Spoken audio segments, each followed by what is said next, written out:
Assalomu alaykum. Аңлаватқаныңла Шинжаң Халық нәшрияты 2000 yılı 1 ayda nəşr qılğan roman Eli Dolqunları. Avtori Abdurrahman Qahar. 2 qism. 13 bab. Davamı. Yürüşkə buyruq berildi. Batalyon keçide yolğa çıxdı. Yerilgan yüzlərgə soğuq, yığınıdək sancılıb ötətdi. Nişan şeytan kövrək idi. Qism iğir yürməkdə. Taşlarga putluşup, sentürlüp ketiş, yoki gupla qilib yiqilib tushish yuz berib turatdi. Ozuq tülük və iğir qurallar artılgan atlarning taqiliq tuyoqlarining toshlarga tegishidan chiqqan ovozlar anglanib turatdi va ba'zida chachirgan uchqunlar val-vul qilib ko'rinib qolatdi. Chechanға yaqinlashganda soğuq tog' shamli nurg'un otlarning o'pur-to'pur va odamlarning vangchunglarini ilib keldi. Qism yurishdan to'xtab, ovozning qayoqdan kelayotganligiga quloq soldi. Ovozlar texmo aniq anglashga boshladi. Batalyon komandiri rotalarni panohlik joylardan oborun tutishga buyurib, o'zi eng oldiga o'tdi. Qism shapa chiqarmaslikqa tirishib, oyoqlarini ehtiyot bilan yo'tkab, atrofga yeyildi. Oldin ketgan razvedkachilar qaytib kelib, komandirga doklad qildi. Chechanға yan tarafdan ikkinchi ozod nishonliq polek yetib kelibdi. Polek komandiri bizga bu yerning sharoitini obdan bildigan mana bu kishini qo'shdi. Uchisiga uzun tashlanmagan juva, beshiga tulka quloqcha kiygan yerlik qozoq malchi razvedkachilarga qo'shilib kelgan edi. U batalyon komandirining savollariga to'liq javob beradi. Qalibekning odamlarini 400, 500 yoki uningdan ko'p deb muqimlashtirishga bo'lmaydi. Yili qarsang 500, birdamdala 300. Chunki u molchilarni o'z qismiga majburiy qo'shib oladi.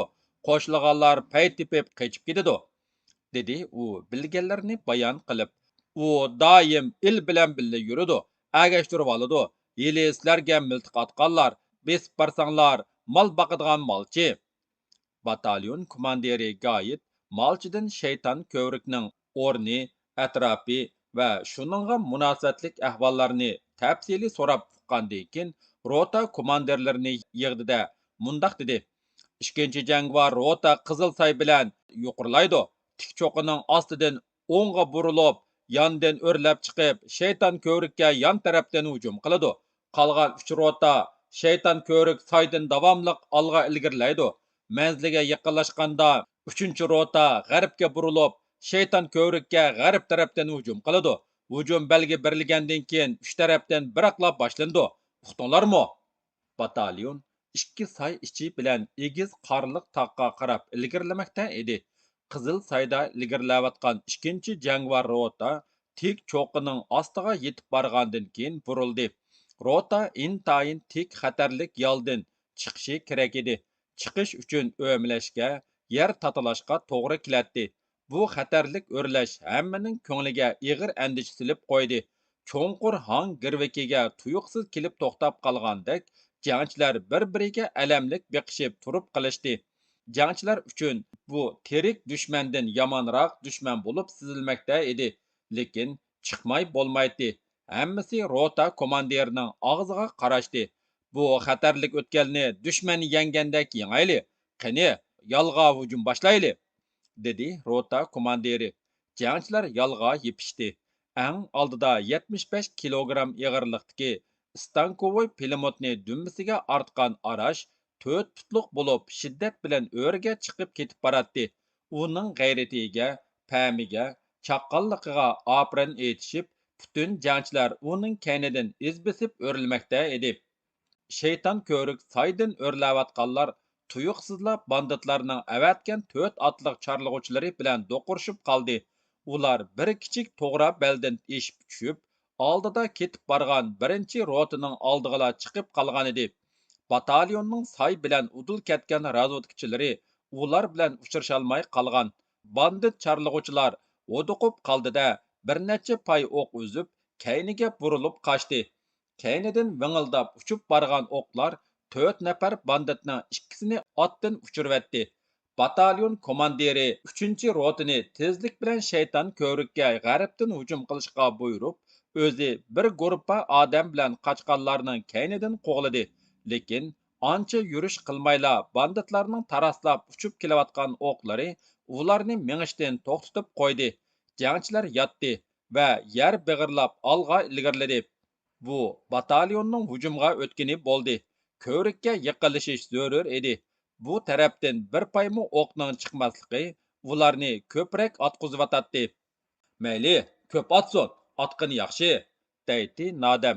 Ularning ko'p o'q uzishi joylashgan o'rnini oshkorlaydi. Bu bo'libmi ikki yondagi rotlar uchun hujumni dal qilishning sharoitini yaratadi, dedi Rayhon Nodamning yonida ilgirlab ketib berib. Biroq hujum belgisi texicha berilgani yo'q. Yuraklarning urishi barg'ansiri ittiklab bormoqda edi.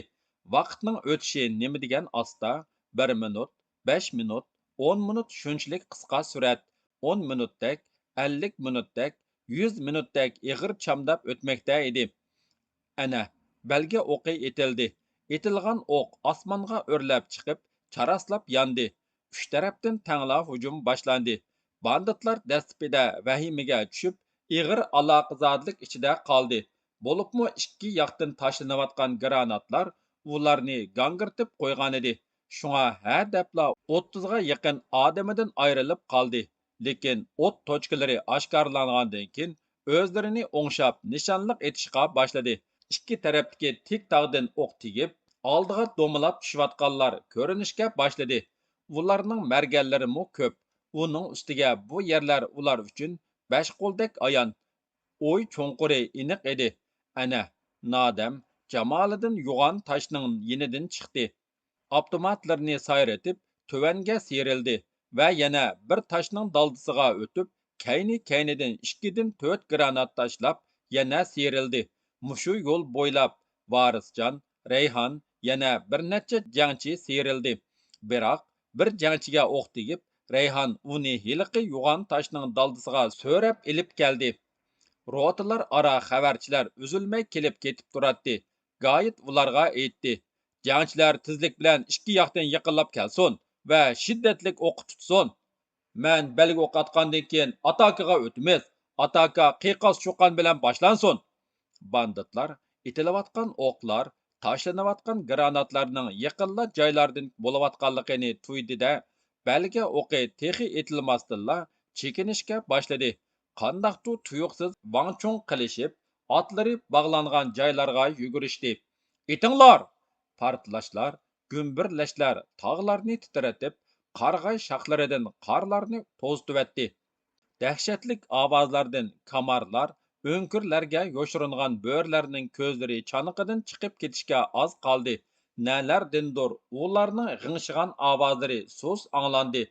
Banditlar otlarga minib qochdi. Itinglar! To'xtamay itinglar!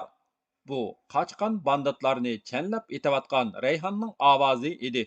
Uning butun badani qizib ketgan, ko'zlaridan o't chachraydi. Banditlar otlarining qorniga o'z gavdasini apchillik bilan tushirib ketishatdi va u yoqqa tez almishalaydi. Batalyon komandiri Gayet shu chog'dala o'z xatosini tushundi. Bir rotini dushmanning orqa sepiga nemishqa o'rinlashtirmaganiga pushaymon qildi. Biroq dushman qochgan tarafdan 10 minut o'tmayla o'q ovozlari anglandi. Bu ikkinchi azod nishonliq polkining oldini to'sib berayotgan zarbisi bo'lishi mumkin. Shayton ko'rik ishg'ol qilindi. Tong otdi. Pakar bo'yliq put porochik o'lganlarning yordorlarning tizimini ilib yuratdi. Rota vozvod komandirlaridan bu jangchilarning urushdagi qahramonliklarini surishtiradi. Jiddiy harakatdan to'xtagan batalyon muzlashga boshladi. Jangchilar quruq nonlarini, ba'zilar bellariga tugib olishgan muzdek go'shtlarini yeyishga kirishdi va ba'zilar bo'lsa o't qalashning ko'yda yuratdi. Gayet ko'rikni saqlashga bir vozvod jangchi o'rlashtirdi-da, o'zi ko'rikning o'ttirsiga kelib, tuvanga qaradi. Ko'rikdan 100 metrdek cho'nqurlikda soy suyi toshdan toshqa urilib oqatdi va uningdan qo'yiq g'o'r ko'tariladi. Ko'rikning ikki tarafi tik yorliq bo'lib, tuvanga qaragan odamning beshi qayatdi. Bu dahshatlik qo'rqinchli tik yorliq ustiga yog'ochdan yasalgan ko'rik lingshib turadi va uningga ikki odam aron patadi. Shunga kishilar buni shayton ko'rik deb atashgan. Shayton ko'rikka polik komandiri bir necha kishi bilan yetib keldi. Bular polik shtabi boshlig'i, siyosiy boshqarma boshlig'i va 3 nafar muhofizatchi edi. Polik komandirining eti tepichaklab o'ynab turadi. Batalyon komandiri Gayet uning oldiga bardida chas berdi va doklad qildi. Yo'ldosh polkovnik, general shtabning buyrug'i bo'yicha Shayton ko'rik urush bilan ishg'ol qilindi. Bizden 9 kishi chiqqan bo'ldi. Ig'ir yenik yordorlar 17 nafar. Banditlarning bizga qoldirib ketgan o'liklari 67 nafar. 52 dona miltiq, 2 pulemyot, 2 tapancha. Hozircha 40 dan oshiq etini qo'lga tushirdik. Yaxshi, berilgan vaqt ichida shayton ko'rik egilinibdi. Polik komandiri otdan tushdi. Jangchilar ozuqlandimi? Quruqdan yavatidi. Postlarning qo'yilish ahvoli qandoq? 7 o'ringa post qo'yildi. Postlarning oldi bu yerdan 1 kilometr yiroqlikda. Jangchilarga issiq tomoq etib berilsin. Tayyorlanyapmiz. Hammasi otdan tushib piyoda mengishdi. U yoq bu yoqdan o'rinliq bilan ko'tarilayotgan islar ko'rindi. 600 ga yaqin jangchi shayton ko'rikni jonlantirayotgan edi. Yuring, muno egiz tog'ning ustiga chiqib, atrofni ko'rib kelayli, dedi polik komandiri. Ular yil bo'yi qor ketmaydigan tog'ning tövenidagi uzunga so'zilgan taqir tog'ning ustiga chiqdi. Shayton ko'rik soy, qizil soy, sanduq soy va soy jirolardan g'o'r ko'tarilyotdi. Qarg'ayliq qaptallar odis go'zal tusga kirgan, yangla o'rlagan kun o'zining oltin sho'llarini atrofga sexilik bilan to'kmoqda va g'alaba shodligi chaqnagan yuzlarda jelvilinib o'ynamoqda edi. Qaranglar, dedi g'oyat jiddiylashib. Tuvanda ikki otliqni ko'rganda qildim. Hammasi usti tarafi qopirib chiqqan, osti tarafi ichiga pukilib kirgan tog' ustidan ingishib tuvanga qarashdi. Beshiga quyruqli quloqcha kiyib, yelkisidagi miltiqning uchiga ochi yog'och, bellarida o'qdan ikki otliq oshkora ko'rindi. Banditlar! G'oyat muhofizatchisining miltiqini oldi. Ingishib turib, keynidagi qora otliqni otdi. U etidan serilib tushib ketdi va yana esilib minib oldi. G'oyat ikkinchi o'qni otqucha, ikkisi yenidagi qo'yuq o'rmonliq ichiga kirib ketdi. Darhol tutish kerak. Tutqandimi tirik tutish kerak. Polik komandirining ovozi jarangliq ham qattiq chiqdi. Shu so'zdan keyin G'oyatning chiroyi jiddiy tus oldi. Hammasi pastga tezlik bilan tushib ketdi. G'oyatning bir rotasi darhol bayqi o'rmonliqqa mangdi. Polik komandiri polik boshliqlari bilan sho'rpa ichayotgan chog'da ikki banditning o'rmon ichidan qochib, tik tog' bag'rida qopsilib qolganligi to'g'risida xabar keldi. U sho'rpisini gupildatib ichivatdi-da, tomoqlanib bo'lgan bir guruhini boshlab shu yoqqa yurib ketdi. U yetib berib boshqa jangchilarni qaytarib o'tib, boshlab borgan bir guruh jangchi bilan o'zi qoldi. Qiziq, xuddi atayin yasab qo'ygandek yuqoridan o'ydek yo'g'on bir parcha tosh g'uvlab, tik tog' bag'rida qandoqdir yantu turib qolgan. Yantu tog' bag'ri bilan ashu tosh orliqidan 3-4 odam patqudak bo'shliq paydo bo'lgan. Ikki bandit ana shu kamarga kirib panohlangan. Kamarning ikki tarafdan ikki miltiqning uchi ko'rinib turadi. Yer ostidan yo ustidan berish qiyin. Bir necha granatni tashlay desa, ular butunlay halok bo'lib ketishi mumkin. Amsa qandoq qilish kerak? Qorong'u tushdi. Paylab yetiverish kerakmi? Bir necha kun yotsig'u ochdanmi o'lib ketishi mumkin. Biroq ularning kerki bor. Terik tutish to'g'risida buyruq berildi-da. Batalyon komandiri ikkisini taslim qilishga ikki turlik usul qo'llanmoqchi bo'ldi. Dastlab birinchisini nasihat qilish usulini qo'llandi. U aylanib o'tib, ularning ustiga chiqdi-da, varqirab mundoq dedi: "Hey, Qalibakning odamlari, qurolinglarni tashlab bu yoqqa chiqinglar. Hayotinglarga kapolatlik qilamiz. Bekor o'lib ketmanglar. Qurol tashlaganlarga kengchilik." Banditlar o'qi G'oyatning quloq tuvidan o'tib ketdi. Uning ko'k ko'zlari g'azabdan yondi. Qaytib tushdi-da, ikkinchi usulni, taslim bo'lishga majburlash usulini qo'llanmoqchi bo'ldi. Kim bordi? Man, deyishdi jangchilar. Nodam bilan Jamoliddin yer bag'irlab o'riga mangdi. Ikkimiz ikki yoqdan granat tashlab, shiddatlik o'q tutamiz, dedi Nodam. Lekin granatni kama og'izdan beriroq etishimiz kerak. Ikki etini bo'sh teptinglar, deb vaqirdi Jamoliddin tuvanga qayrilib. To'xtovsiz o't echildi. Avtomat miltiqlarning o'qlari toshlarga tegib chang'ildab, qo'sh ovozlar uzluksiz ko'tarildi. Tuvandikilar kamarlarning og'ziga to'xtamay o'q otmoqda edi. Nodam bilan Jamoliddin qancha o'rlagan siri Rayhonning arvohi shuncha uchmoqda edi. Qiz qahramonlikni yaxshi ko'radi, ammo nodam qahramonlik ko'rsatishga mangsa jini chiqadi. Uni to'solg'isi keladi. Nodam bilan Jamoliddin o'rlab berib, ikki yoqdan 2dan 4 granat tashladi-da, avtomatlardan o'q yog'dirvatdi. Sansızlagan o'qlar dahshatlik gumburlashlar ostida qolgan banditlarning yolvurgan ovozi anglandi. Jinim akalar, bir qo'shiq qinimizni tilaymiz. O'qqa tutish to'xtadi. Yana shularning yolvurgan ovozi. Bir qo'shiq qinimizni tilaymiz, taslim bo'lamiz. Tashla qurolni. Taraqqida qilib ikki miltiq sirtqa tashlandi. Yer big'irlab yotgan jangchilar berib miltiqni oldi. Chiqinglar bu yoqqa. Ikkisi qo'lini ko'tarib kamardan chiqdi. Keyindikisi bir qo'lini ko'tarolmaydi. Ikkisining qo'lini bog'lamayla polik boshliqlari yotgan o'ringa haydab kelishdi. Polik boshliqlari oy dalada yo'g'on tosh shamolga daldi bo'lgan, qorlari supurilgan yerda uxlashyotdi. Oy texi o'ltirib ketmagan. U go'yo qo'lini so'sila yetgudek yerda kulimsirab qarab turadi. Polik boshliqlari uyqudan turdi. Santarika pakar boyluq banditning o'q tekkan so'l qo'lini u ko'nikining peshi bilan tengib olgan edi. To'g'rilab Marlening orasiga paxta qo'yib yaxshilab tengib qo'ydi. Uning qo'liga Gayit tog' ustida turib atgan o'q tekkan edi. Intayin charchagan Gayit bo'lsa, polik komandiri yepib qo'ygan issiq juvining ostida tezla uyquga ketdi. So'roq boshlandi. Asirlar rost gapni qilsa qadrlaymiz, hayotini qo'g'daymiz. Biz azaldan asirlarni xarlagan emas. O'z jangchilarimiz bilan o'xshash ko'ramiz. Ketaman desa yo'lga silib qo'ymiz. Muhimi rost gap qilish kerak, dedi shtab boshlig'i. 35-40 yoshlar chamisidagi cho'ngroqining qilin kalpiklarini titrak bosgan edi. Yoshroqi bo'lsa, tulka quloqchisining ostidagi yongan ko'zlari bilan ularga tikilib turadi. Qani, rost gapni qilinglar. Sizlar kim bo'lsizlar? dedi polik komandiri naq ishqa o'tib. Mening ismim Imombek, Qalibekning kotibi bo'laman. Mavo yosh yigit Qalibekning tuqqani bo'ladi. Yolg'iz jangizdan pishib qolgan go'shin tashlab qochgan 5 kishining ikkisi biz edik.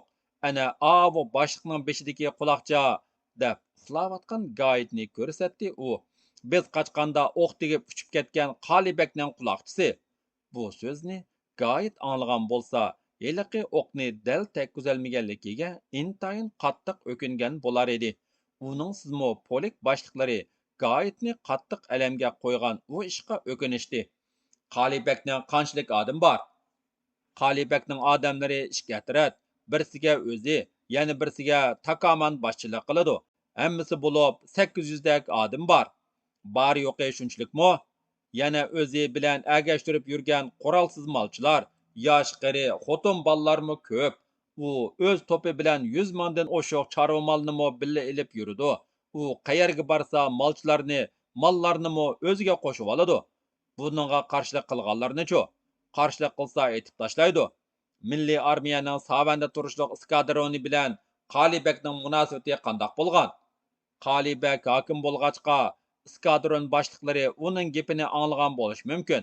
Men buni toza aniq bilmayman. Biroq hokim bilan ular bek yaqin edi. Keyin u eskadron almashtirilgan. Xo'p, uxlayli, dedi polik komandiri. Charchabmi ketgansizlar? Birdamning ichida hammasi uyquga ketdi. Urush ichidagi hayot shundoq qarallik ediki, uxlash uchun 10 minut vaqt berilsa, komandir jangchilar 1 minutni zoya qilmay uxlaydi. Bir chaqda kimningdir voy-voylagan ovozi Gayitning quloqiga kirdi. U ko'zini ochib qarab, qo'liga o'q tekkan asirning nola qilib, bir o'rinda o'ltirolmay qolganligini ko'rdi. U tipchaklaydi. "Ah, xudo, olsangchu bu jonni, o'lsam bo'lmamdi, munda qiynalg'ucha. Nim bo'lding, o'limto'k?" dedi Gayit beshini ko'tarib. "Nimanchilar injiqlaysan, tug'ilmayotgan xotindek?"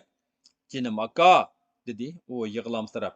"Rahmi qiling, Muno o'q tekkan qo'lim qattiq og'rib, jinim qiynalib ketdi. Ya meni etib tashlang.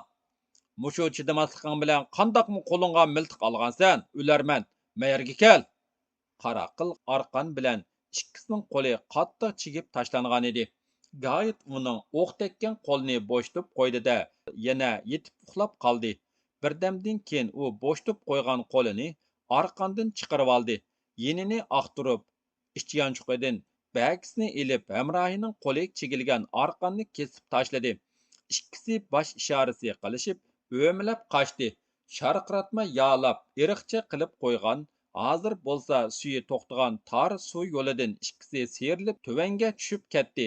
Amal yo'q, boshqa yerdan o'tkilib bo'lmaydi. Ikkisi udul shayton ko'rikka mandi. Qini, qechibdi degan ansiz ovozlar bilan tangla Gayet uyg'onib ketdi. Nima? Banditlar qechibdi. Gayet andikib ketdi va yilroqda hiliqi injiqning bir qo'lini bo'shtib qo'yganligini esiga oldi-da, o'rnidan irg'ib turib itiga yugurdi.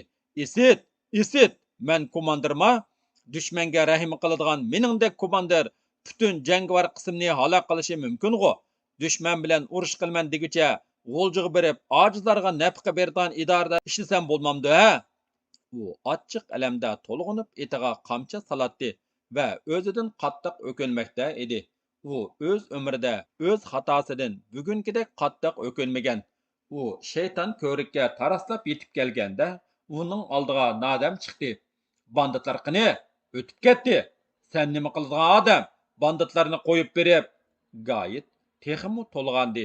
Uning qo'llarining titrayotganligi bilinib turadi. Ikkisi bu yerga kelib, bizni polkovnik Qalibekka agishib yurgan odamlarni nasihat qilib qaytarib kelinglar. Biz sizlarga ishnimiz deb qo'yib berdi. Ang bo'lmaganda 100 mingdan oshiq chorvalni bo'lsimi, bir amal qilib yondirib kelmoqchimiz. Mana komandir paliyini qo'limizga keltirib qo'ydi dedi. Qarsam yordar bo'lgan qo'li obdan tingilibdi. Qo'lida polkovnikning 5 barmoqlik paliyi ishnibdiman.